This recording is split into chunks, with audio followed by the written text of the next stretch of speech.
Chillida harorat ko'tarilgan mana bugun. Deyarli 80 darajaga ko'tarildi. Qarang, hozir eksperiment o'tkazamiz. Taxminan shu yarim soatdan beri turibdi. Ko'ramiz, sharqi yo'q. Bismillah. Yarim soatdan beri turibdi.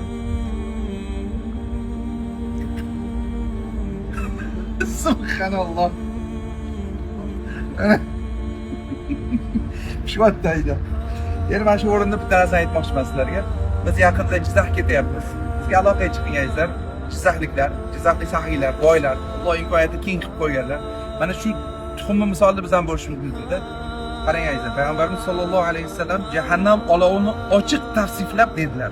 Jahannam otashi Robbimizga shikoyat qilib dediki: "Yo Robbim, bir qismim ikkinchi qismimni yemoqda." Alloh unga 2 marta nafas olishga ruxsat berdi. Qarang, biri qishda, biri yozda.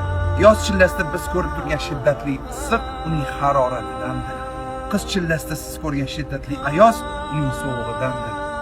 Biz safar chiqib ketyapmiz. Uylarimiz tayyor bo'lgan.